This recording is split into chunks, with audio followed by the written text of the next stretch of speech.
Abra sua Bíblia comigo para o livro de Apocalipse. A gente vai chegar lá hoje no capítulo 8.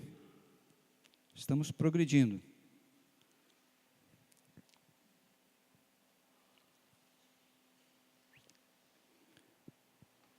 Apocalipse capítulo 8.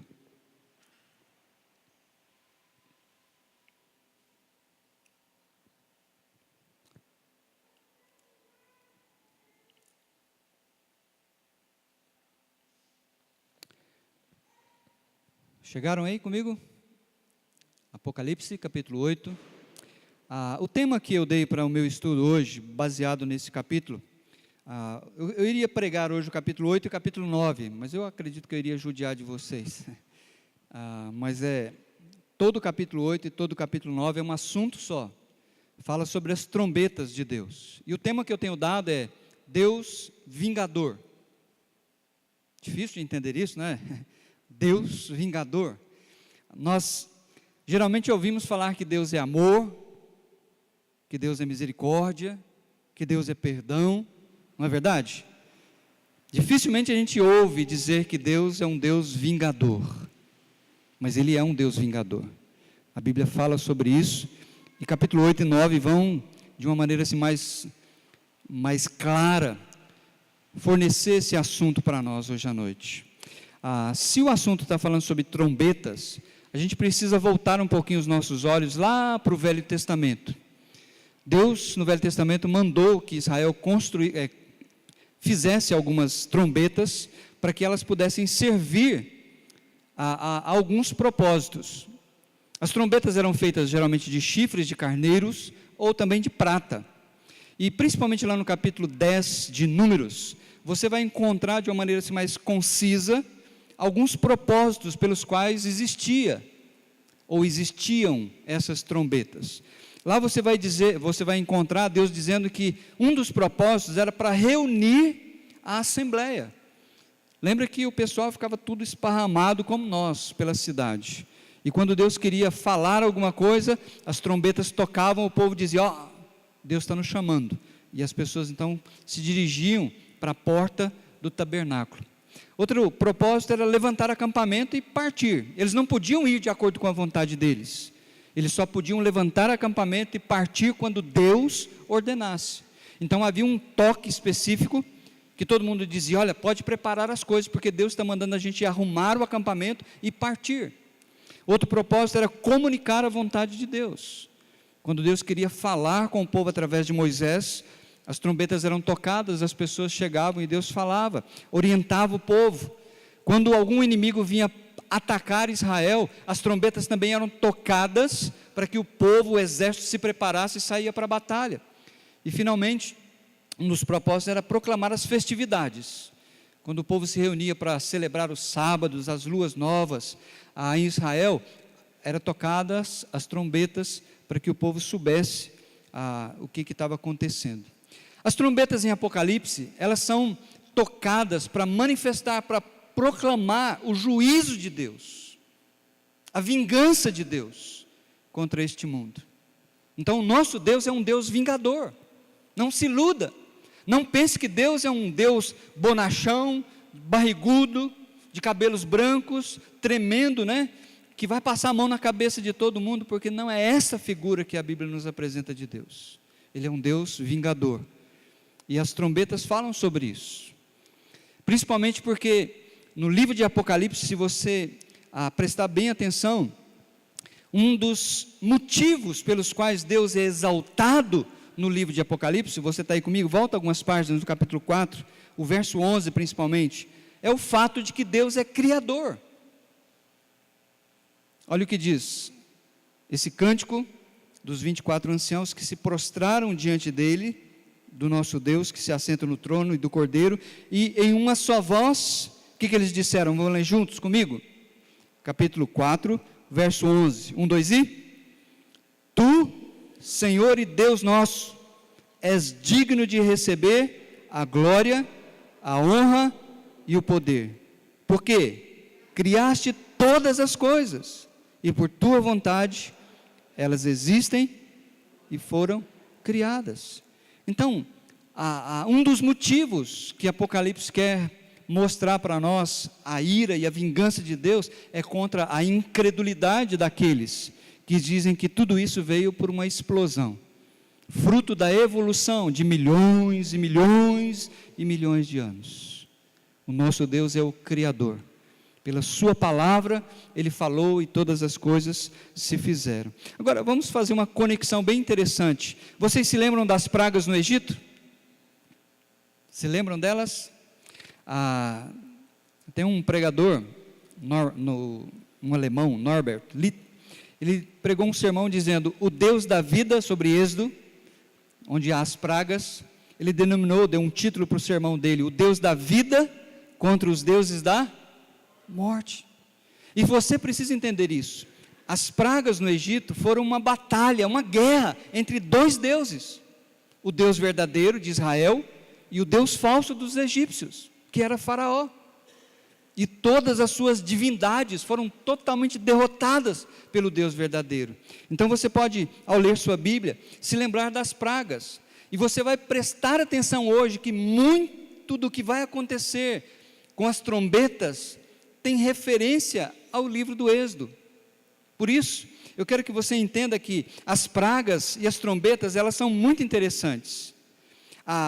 As 10 pragas foi o juízo de Deus numa escala menor, foi localizado num só país, numa só região. As outras nações, mesmo incrédulas, elas não sofreram com o juízo de Deus sobre o Egito. Por isso, as 10 pragas foi uma palhinha do que Deus irá fazer no futuro. Foi um juízo em menor escala. As trombetas será um juízo em maior escala. Aquilo que Deus julgou, aquilo que Deus destruiu, a ira, a vingança de Deus que foi derramada sobre o Egito, vai acontecer no futuro, de uma maneira maior. Em todas as nações, todas as pessoas vão sofrer a ira e a vingança de um Deus zeloso pelo seu nome. Apocalipse 8 começa dizendo assim para nós, olha comigo, o 7º selo. Quando ele abriu o 7º selo, lembra que nós já estudamos os 6 primeiros selos. Agora, o Cordeiro vai abrir o 7º selo. Quando ele abre o 7º selo, as 7 trombetas estão incluídas, elas fazem parte, elas estão inseridas no 7º selo. Agora, olha que interessante. Quando ele, o Cordeiro, abriu o 7º selo, houve silêncio nos céus, cerca de meia hora, provavelmente uma figura de linguagem. João não tinha um relógio, um cronômetro para marcar, mas sabe quando você está num lugar e acontece alguma coisa que todo mundo fica assim meio boquiaberto, ninguém fala nada, e parece que segundos viram horas, ninguém interrompe às vezes algo que é ruim que aconteceu, e eu fico pensando que às vezes é no silêncio que Deus mais fala conosco. Às vezes são naqueles momentos de calar, de buscar a face de Deus e não falar, é que Deus está falando ao nosso coração. Então, Deus diz na palavra em Salmo 46, olha, parem de lutar. Mas a gente luta demais. Deus está dizendo, parem de lutar, aquietai-vos. Fiquem quietos, saibam que eu sou Deus. Nós temos um exemplo do próprio Deus que ficou em silêncio, precisamos aprender com ele. O profeta Isaías, quando falou do julgamento do Messias, e isso aconteceu com Cristo Jesus, tanto no Sinédrio, ele foi julgado junto aos anciãos judeus, como ele foi julgado pelos gentios. Quando Pilatos, o governador romano, julgou também Jesus. Mas olha o que diz a Bíblia. Ele, está falando de Jesus, o Messias, foi oprimido e afligido. E contudo, não abriu a sua boca. Diga a verdade, quando a gente é oprimido ou afligido, quando alguém cutuca na gente, a nossa tendência é falar, é tentar nos proteger. O texto continua dizendo, olha, como um cordeiro foi levado para o matadouro, e como uma ovelha que diante dos seus tosqueadores fica calada, ele não abriu a sua boca. Sabe por que Jesus agiu dessa maneira? Para nos ensinar que há alguém que julga retamente, é o Pai dele. Ele já falou isso na Bíblia. Vocês não devem se vingar uns aos outros, vocês devem entregar nas minhas mãos as questões de vocês, porque eu vou vingar, no tempo certo, na hora certa, na medida certa. Aquietai-vos, sabei que eu sou Deus. O nosso Deus, Ele é um Deus paciente. Eu creio que esta expressão, houve silêncio nos céus, cerca de meia hora, certamente é uma antecipação do que vai acontecer logo em seguida, com o toque das trombetas. Mas eu creio que esse tempo é uma manifestação, uma revelação de que o nosso Deus, Ele é um Deus paciente. Ele não derrama o seu juízo de maneira direta. Ele dá tempo para que as pessoas possam ouvir a sua palavra, se arrepender e voltar para o caminho dele. Olha, houve silêncio no céu cerca de meia hora. Olha um outro texto. Mas o Senhor Deus chamou o homem. Onde foi isso? Lá no jardim do Éden. Quando o homem comeu o fruto proibido e pecou, Deus poderia ter disciplinado ele na hora. Mas o amor e a paciência de Deus vieram atrás do homem e ainda perguntou: onde você está? Como se Deus não soubesse. Mas querendo que o homem reconhecesse o seu pecado e se lançasse diante do Criador e dissesse: misericórdia, eu fiz o que o Senhor falou que eu não deveria ter feito, e olha o que aconteceu comigo. Mas o que o homem fez? A culpa é do Senhor. Essa mulher que o Senhor me deu aí, olha o que ela fez. Ela me deu do fruto e eu comi. Olha um outro texto, que fala sobre o dilúvio. Misericórdia, ele poderia ter destruído todo mundo, como ele fez, mas a Bíblia diz, ele falou para nós: olha, daqui a 7 dias, farei chover sobre, por que 7 dias? Por que Deus já não derramou a chuva logo de uma vez? Eu creio que a Bíblia, em conta-gotas, está mostrando para nós, que o nosso Deus, Ele é paciente, Ele é longânimo. Por isso o apóstolo Pedro, ele vai falar a mesma coisa para nós. O Senhor não demora em cumprir a sua promessa, como existem muitas pessoas que acham que Deus já caducou, que não vai cumprir a sua palavra, mas Pedro diz: olha, o Senhor não demora em cumprir a sua promessa, como julgam alguns, ao contrário, Ele é o quê? Paciente com quem? Com vocês. Ele é paciente com vocês, não querendo que ninguém pereça, mas que todos cheguem ao arrependimento. Esse é o nosso Deus. Ele é um Deus bondoso, paciente. Mas uma hora, a paciência de Deus vai esgotar. Figura de linguagem.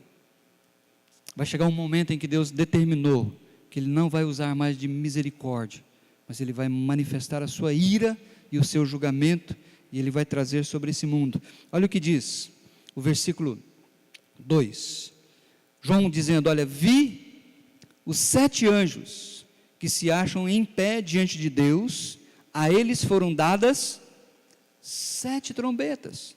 Então João, ele tem essa visão dos anjos, cada um segurando uma trombeta, prontos para tocá-las, na medida em que Deus vai ordenar cada um deles. Mas antes deles tocarem, eu creio que há um interlúdio aqui. Por que há um interlúdio?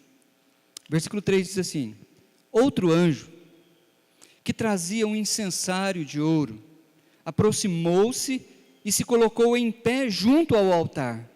A ele foi dado muito incenso, para oferecer com as orações de todos os santos, sobre o altar de ouro, diante do trono. E da mão do anjo subiu diante de Deus a fumaça do incenso com as orações dos santos. Então o anjo pegou o incensário,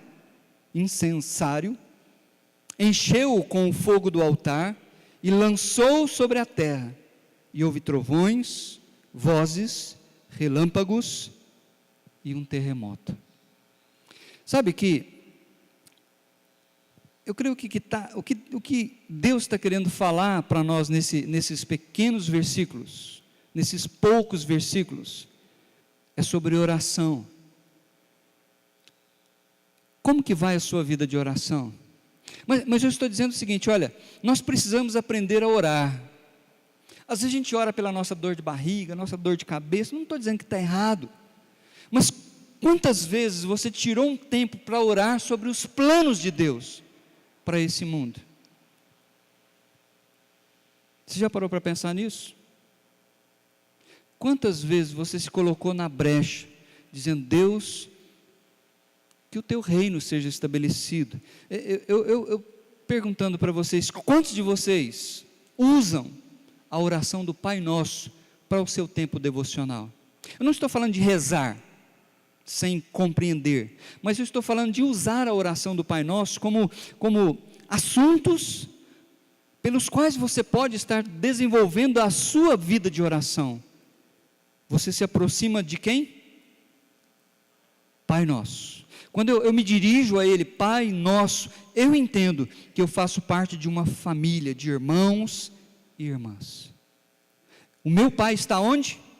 Nos céus. Isso me leva a pensar em vários versos da palavra que diz que Ele está assentado no seu trono, Ele reina soberano, toda a autoridade nos céus e na terra está nas mãos dEle, e tudo Ele faz como lhe agrada. E aí então, eu digo, santificado seja o teu, aí eu tenho que trazer no meu coração, se eu invoco a Deus como Pai, e digo que o nome dEle é santo, eu não posso viver como o diabo, não combina.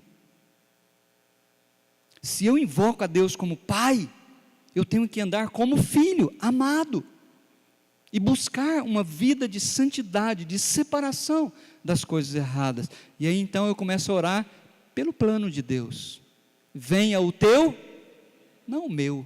A verdade é que nós gastamos tempo só para que o meu reino seja estabelecido, é a minha felicidade, é a minha prosperidade, é a minha saúde, não é verdade? Dificilmente a gente para dizer, Deus, cumpra a tua vontade, venha o teu reino, seja feita a tua vontade, aqui na minha vida, na terra, como ela é feita nos céus. A gente precisa mudar as nossas orações, a gente precisa mudar a maneira como nós oramos. Será que Deus está demorando? Ou nós é que somos impacientes?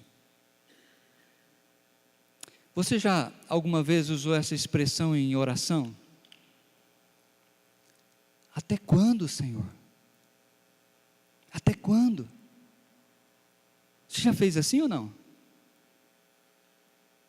Você já orou dizendo, Deus, eu estou orando, eu estou te buscando, até quando?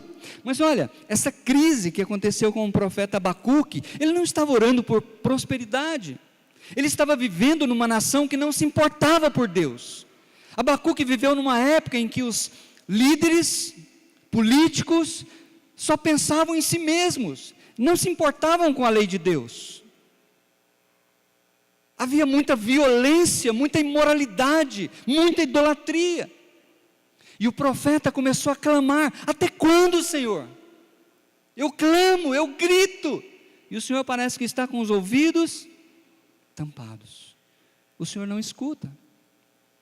Parece-me que vivemos uma época muito semelhante à do profeta Abacuque, em que Deus está aparentemente calado, surdo, sem ouvir as nossas orações. E a nossa atitude tem que ser a mesma do profeta. Ele falou, olha, eu vou me colocar na minha torre de vigília, no meu tempo de oração, e eu vou continuar orando, eu vou continuar buscando, porque o nosso Deus é um Deus que ouve e é um Deus que age, não no meu tempo, mas no tempo dele. Tem um escritor, C.S. Lewis, ele usa uma frase muito interessante, que muitas pessoas usam essa frase: o sofrimento é o megafone, é a trombeta de Deus para o mundo ensurdecido. Aí, como os brasileiros são muito criativos, os brasileiros deram uma mudança nessa frase. O que os brasileiros fizeram? Quem não vem pelo amor, vem pela dor. E eles até dizem, não está na Bíblia lá, a Bíblia fala que quem não vem por amor, vem pela dor. Não está na Bíblia não, gente. Tá, pode ficar tranquilo que isso não está na Bíblia. Mas é uma grande verdade. Deus, às vezes, para mexer com o nosso coração, para quebrar o nosso orgulho, a nossa soberba, a nossa autossuficiência, a nossa segurança, Ele puxa o tapete. Não porque não nos ama, é porque às vezes é somente através do sofrimento é que Ele vai falar ao nosso coração, que a gente vai se abrir para Ele, humilde, como servo, e vai dizer, Deus, estou aqui. E João continua dizendo o seguinte, lá no versículo 6, então, os 7 anjos, que tinham as 7 trombetas, prepararam-se para tocá-las. O primeiro anjo se colocou, empunhou a trombeta nos lábios e tocou. E diz a Bíblia o seguinte, lá no versículo 7, o primeiro anjo tocou a sua trombeta, e granizo e fogo, misturado com sangue, foram lançados sobre a terra. Foi queimado 1/3 da terra, 1/3 das árvores e toda a relva verde. Eu tentei colocar 2 ilustrações aí, mas aqui é meio difícil de enxergar, mas coloquei 2 incêndios, só para ilustrar isso. Muitos comentaristas que eu li dizem que isso é figurado, que Deus não iria fazer isso, porque Deus é um Deus de amor.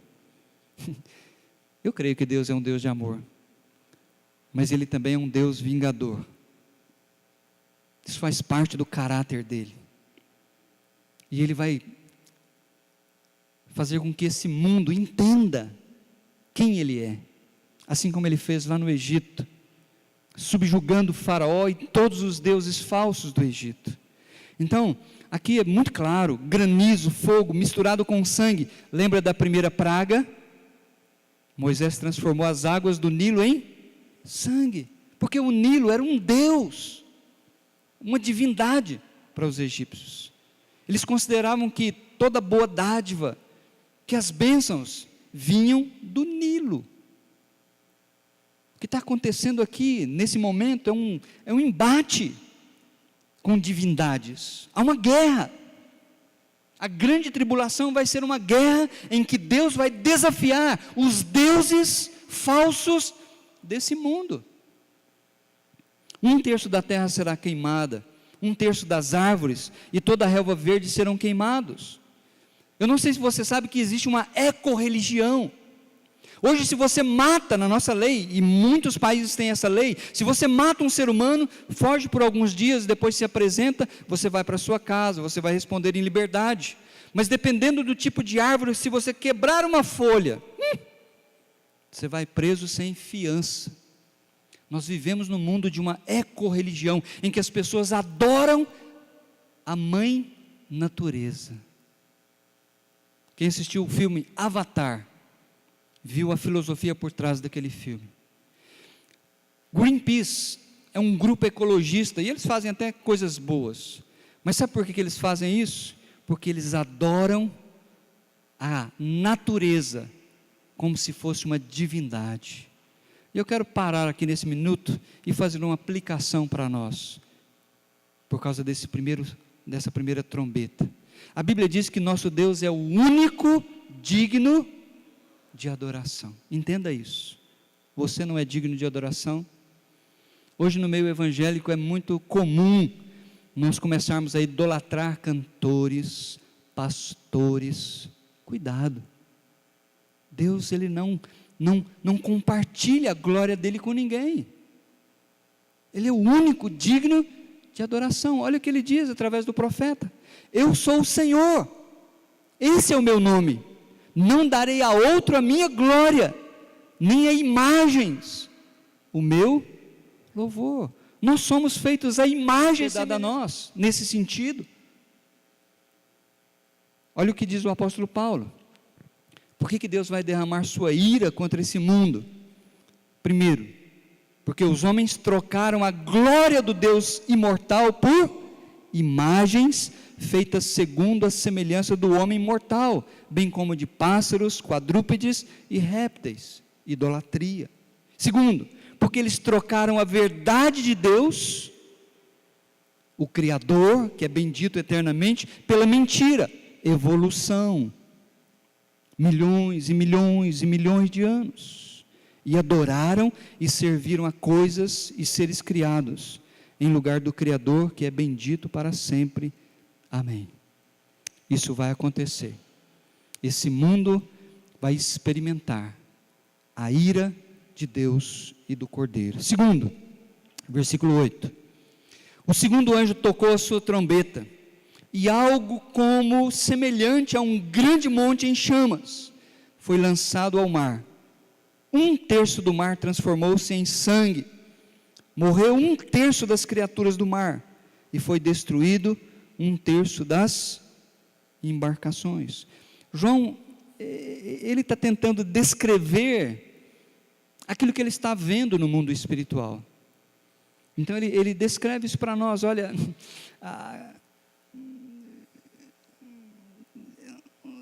como uma grande montanha, foi o que ele achou para ilustrar isso para nós. E essa grande montanha caiu no mar, e ele fala que morreram 1/3 da vida marinha, embarcações foram destruídas, e eu fiquei pensando, por quê que Deus permitiu isso acontecer? 1/3 do mar transforma-se em sangue, 1/3 das criaturas marinhas morrem, 1/3 das embarcações são destruídas. Eu quero fazer uma segunda aplicação para nós aqui. Eu quero promover nossa gratidão e nossa entrega. Quem é que dá o sustento para você? Sua inteligência? Sua força? Sua saúde? Sua capacidade? O homem, quando ele começa a prosperar, ele acha que ele é o cara, que ele é bom demais. Ele estala os dedos e tudo acontece, portas se abrem. Eu fiquei maravilhado com o rei Davi. Ele queria construir o templo em Jerusalém, embora Deus falou para ele, não, seu filho vai construir, mas ele preparou, ele chamou engenheiros que fizeram as plantas, e aí então ele convocou o povo, que trouxe ofertas para a construção do templo, mas ele fala algo que foi maravilhoso. Quando as pessoas trouxeram as ofertas para a construção do templo, olha a oração do rei Davi: tu és grande e poderoso, glorioso, esplêndido e majestoso, tudo que existe no céu e na terra pertence a ti, tu és o rei, o supremo governador de tudo. Não sou eu, Davi, eu sou apenas um instrumento teu. Isso é a humildade que Deus quer na vida dos seus líderes, do seu povo. Nós não somos o cara, nós somos servos de um Deus todo-poderoso. Toda riqueza e prosperidade, estão conseguindo ler lá ou não? Toda riqueza e prosperidade vem de ti. Tu governas todas as coisas com o teu poder e a tua força, e podes tornar grande e forte qualquer pessoa. Você acha que as pessoas que estão em posição de privilégio, liderança, estão lá porque eles são mais inteligentes, fizeram Harvard? Porque Deus colocou. Eu não entendo porquê, mas um dia essas pessoas terão que prestar contas.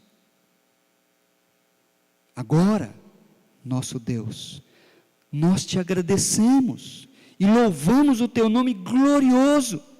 No entanto, olha que maravilha de oração. O meu povo e eu não podemos de fato te dar nada, pois tudo vem de ti, e nós somente devolvemos o que é teu. A destruição do mar, das embarcações, para mim, representam o poder econômico. uma divindade. E Deus vai destruir isso. Terceiro lugar, versículo 10. O terceiro anjo tocou a sua trombeta, e caiu do céu uma grande estrela, queimando como tocha, sobre 1/3 dos rios e das fontes de águas. O nome da estrela é Absinto. Tornou-se amargo 1/3 das águas, e muitos morreram pela ação das águas, que se tornaram envenenadas ou amargas. João, mais uma vez, ele vê algo caindo. Na minha interpretação, essa estrela aqui é um demônio. Deus usa demônios para realizar os seus propósitos. Domingo que vem nós vamos ver isso. Nós vamos ver essa estrela caindo sobre as fontes de água potável, e elas já não estão mais potáveis. E o que vai acontecer? Pessoas vão morrer, diz a Bíblia.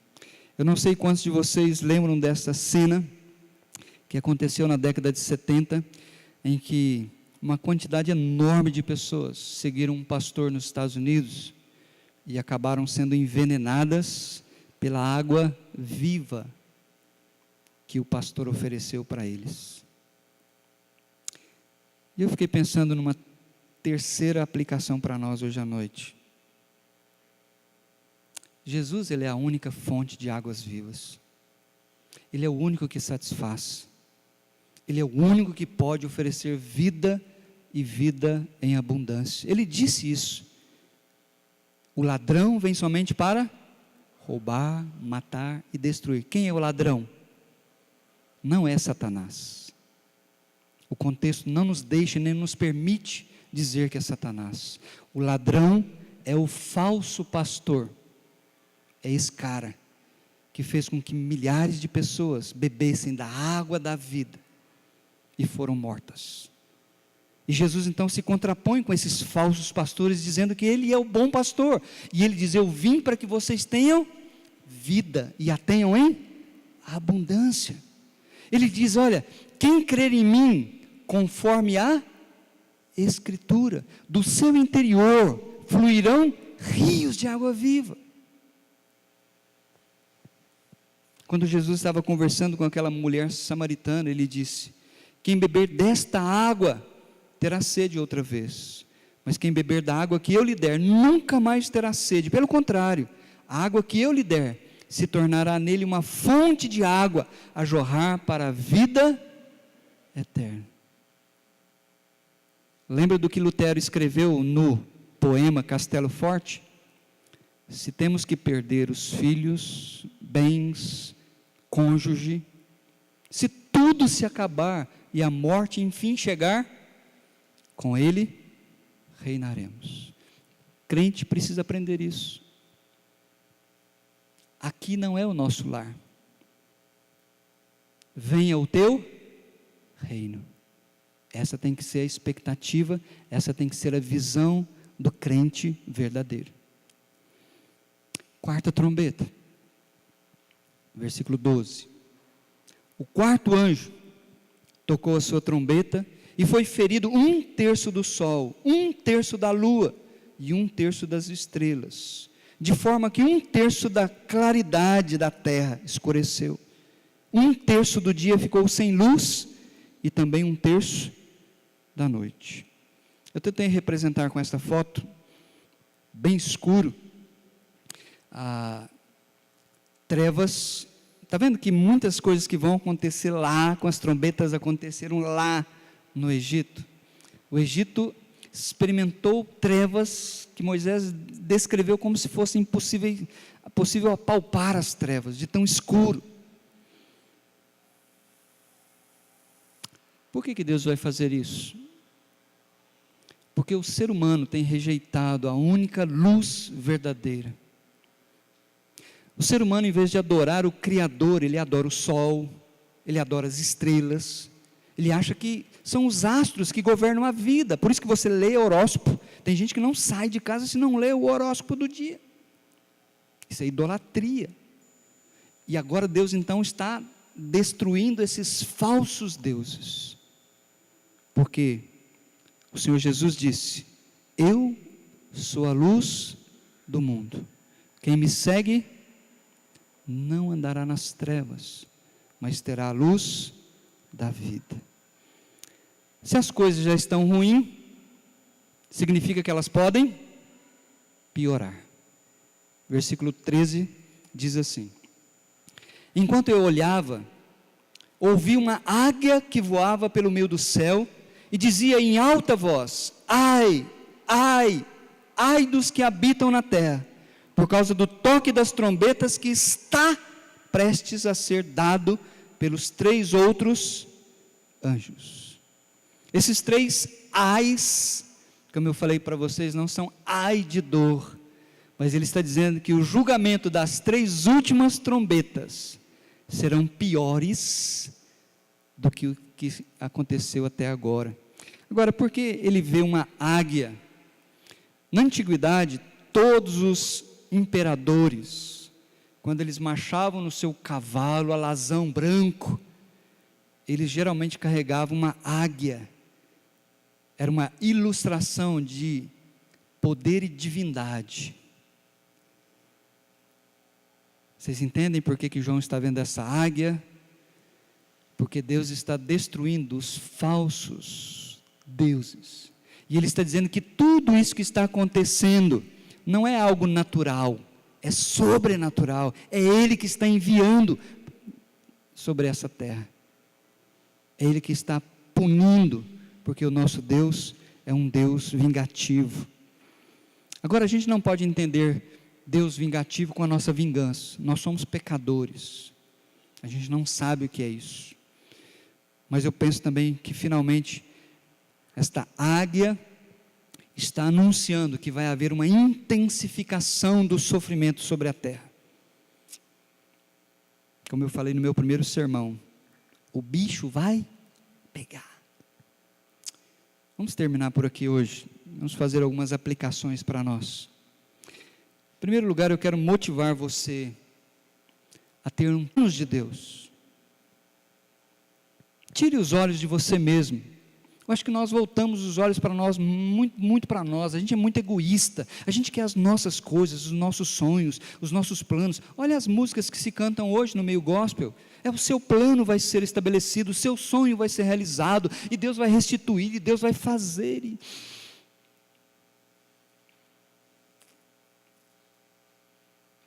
Vamos aprender a orar pelos planos de Deus.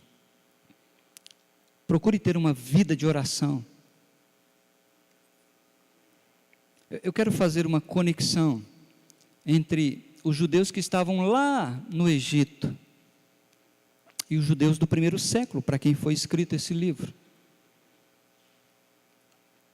Em momento algum eu creio que os judeus estavam orando por prosperidade lá no Egito, muito menos orando para que se desse uma oportunidade de arrumar um emprego lá no governo do faraó, ou segurança.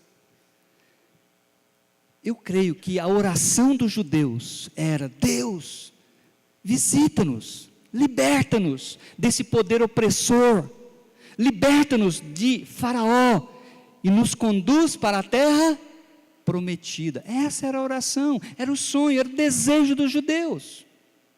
Por 400 anos, os pais vieram ensinando isso para os filhos. Um dia, Deus vai nos visitar e vai nos levar daqui para a terra prometida, que Ele prometeu para os nossos pais, Abraão, Isaac e Jacó. Essa era a conversa do dia a dia.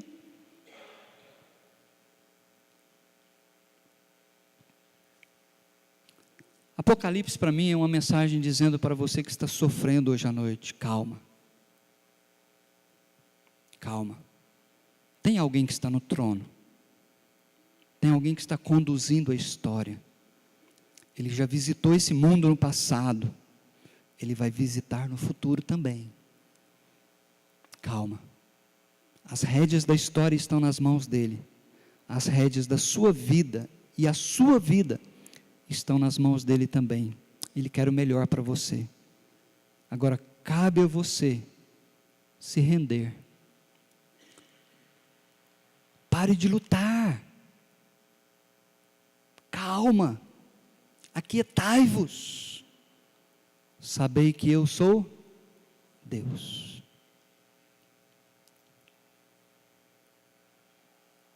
Segundo lugar, nós precisamos aprender a pedir um coração de servo. O servo é aquele que reconhece o seu lugar, a sua posição, e abaixa a sua serviço para Deus, dizendo: não seja o que eu quero, mas o que tu queres. Eu li na minha meditação dessa semana uma passagem que eu achei muito interessante. Está lá em Jeremias, não precisa ir lá. Mas o Marcos, ele falou no início de um texto, Salmo 119, 105. Lâmpada para os meus pés é a tua palavra. A Bíblia é a trombeta de Deus. Deus está sendo gracioso e usando a sua trombeta para nos chamar para a salvação, para nos alertar, para dizer: olha, não é por aí, é por aqui. Não faça isso. Cuidado. A trombeta de Deus tem sido tocada. Se você tiver tempo essa semana, abra sua Bíblia em Jeremias 41, não agora, durante a semana. Começa lá no 39, você vai ver a destruição de Jerusalém. Nabucodonosor invadiu, destruiu o templo, queimou os palácios, levou cativo as pessoas, e aí deixou um governador cuidando do restante. Houve uma rebelião política, eles mataram o governador, mataram alguns príncipes que Nabucodonosor havia deixado em Jerusalém, e muitas pessoas, alguns líderes falaram: agora Nabucodonosor vai voltar e vai destruir a gente, vamos fugir para o Egito.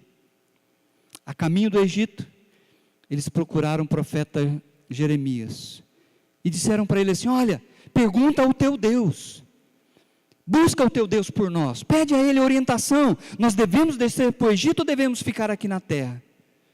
E Jeremias fez isso, ele buscou a Deus em oração, e chamou a Deus, falou: Deus, o que vai... E Deus então, depois de 10 dias, deu a resposta. Jeremias trouxe a resposta para o líder e para as pessoas, e Jeremias disse o seguinte: olha, Deus disse para vocês não descerem para o Egito, para vocês ficarem. Se vocês ficarem e se submeterem a Nabucodonosor, eu vou proteger vocês, e eu vou abençoar vocês. Quando Jeremias acabou de entregar essa mensagem, sabe o que as pessoas falaram? Você está mentindo, rapaz, você está, que coisa errada, e foram para o Egito. Queridos, eu creio que essa é a nossa, muitas vezes, reação. A gente ouve a palavra, a gente sabe o que é a vontade de Deus, mas a gente não quer se curvar, a gente quer descer para o Egito, porque nós não sentimos segurança no Egito. Mas Deus está dizendo: obedeça a minha palavra, fica, não vai não. Tiago diz: sejam praticantes da palavra e não apenas ouvintes, enganando o pastor. Desculpa, eu falei errado. Enganando a quem? A si mesmos.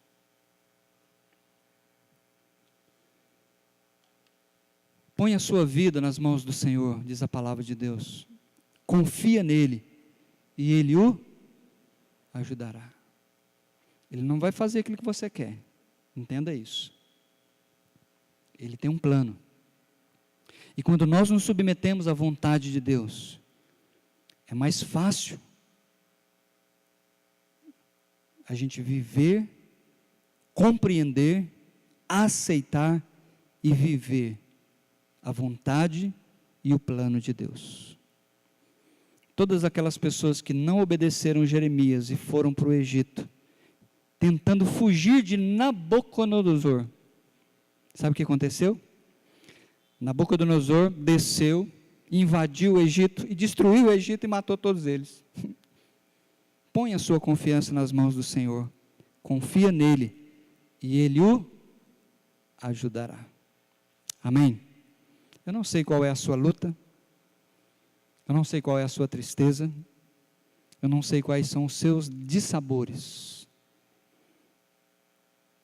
mas Ele sabe. Ele tem nos dado a oportunidade de hoje ouvir a trombeta da graça e nos colocar como filhos, servos. Mas vai chegar um momento que a trombeta vai soar trazendo a vingança de Deus. Aí Jeremias, aí Abacuque, e cada um de nós vai ter as suas orações respondidas. Até quando, Senhor? Deus vai dizer, é agora. E o incensário foi derramado sobre a terra com as orações dos santos. Abaixa a sua cabeça comigo. Coloca a sua vida aí nas mãos de Deus. Pensa que o plano dele seja realizado na sua vida. E não que o seu plano seja realizado. Mas que a vontade de Deus prevaleça no seu caminhar. Peça para que a palavra de Deus seja luz para iluminar a sua vida. Tome uma decisão por Cristo.